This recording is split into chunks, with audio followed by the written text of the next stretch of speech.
এখানে এক থালা পটল আছে। এই পটল দিয়ে কি কি রেসিপি করা যেতে পারে?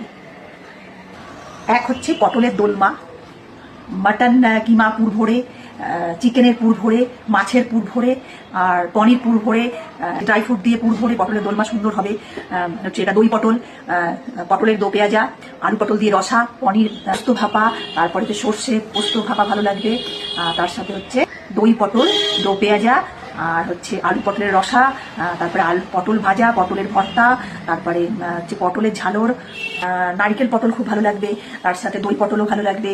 তার সাথে তো হচ্ছে পটল দিয়ে পানির পাসিন্দা খুব ভালো লাগবে। নারিকেল পটল তো বললামই। তারপরে মুগেশ্বরী পটল খুব ভালো লাগবে।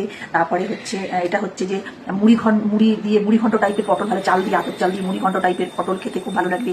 তেল পটল খুব ভালো লাগবে। তারপরে পেঁয়াজ পটল খেতে খুব ভালো লাগবে। কোরমাও করা যেতে পারে সুন্দর, পটলের কোরমাও খুব ভালো হবে। চিংড়ি তো ভালো হবেই, খুব ভালো হয়। মৌরি পটল এটাও খুব ভালো হয় রান্না, ভালোই লাগবে। পটল ভাজা দারুণ একটা অসাধারণ রেসিপি, এটা খুব ভালোই লাগবে। পটল ফ্রাই এটাও খুব ভালো লাগবে। যে পুর দিয়ে ভরা পটল খুব ভালো লাগবে। অনেকগুলো পটলের রেসিপি আমি বললাম, যেটা আমি বাড়িতে সবসময় করি এই পটল দিয়ে।